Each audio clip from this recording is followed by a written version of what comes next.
All right, as you can see, we got her tapped. As you can see, I don't have a vise per se.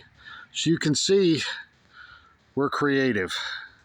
And it is actually working. Look at that, boys and girls. I got her threaded on there. Okay, we cut her to 5/16 18, 5/16 coarse thread. And done it pretty good, actually. And that way I know I've got nuts and bolts here that'll fit it, and washers and whatnot like that, to make it really easy to put this thing together and take it apart in a pinch. And the old Ace Superset, this was my dad's tap and die set from like back in the 60s. And you can see there's the paperwork for it still. And of course, you can never, when you're doing tap and die, any kind of machinist work or cutting with metal, oil. Can't stress it enough. You got to keep it old. But of course, in the inevitable style of things here at Insanity Acres, the propellant was not quite what I needed to get the oil to come out of the can. So as you can see, a couple of whacks on the old I-beam frame there compressed the can, and that raised the pressure enough that we were actually able to get the oil to come out of the can and keep the tap lubed. And of course, anybody that's done tap and die work, or even if you haven't, especially if you haven't, I'm going to show you a little something here. Okay, you can see the threads are already cut.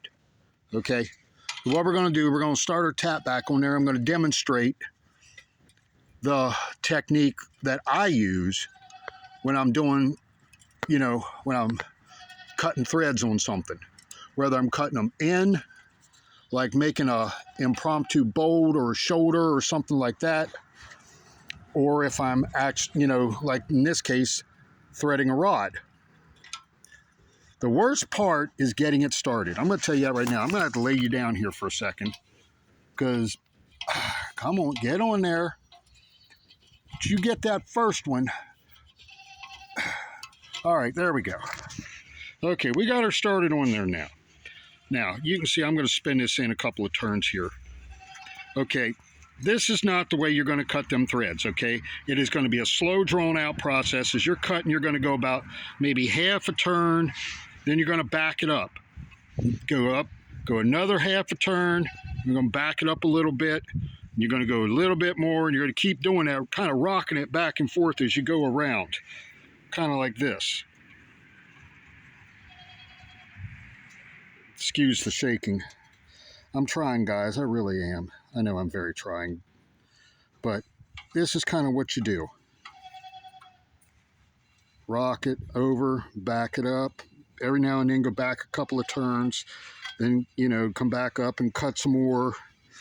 And what that does is it cleans the threads in here.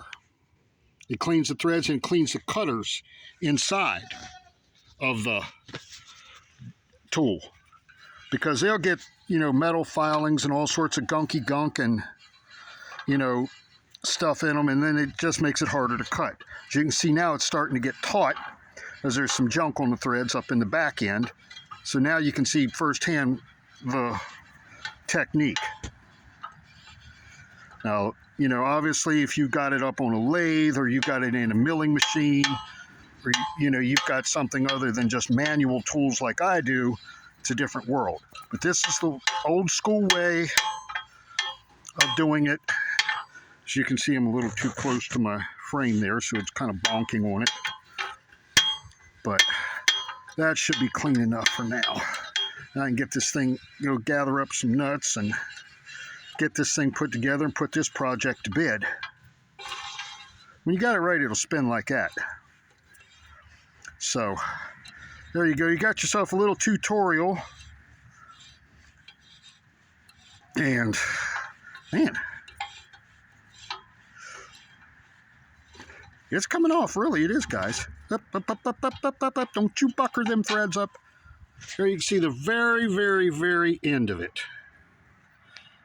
I don't know if my focus is good enough, but that's the part right there that will give you more trouble and cause you more problems than you know what to do with.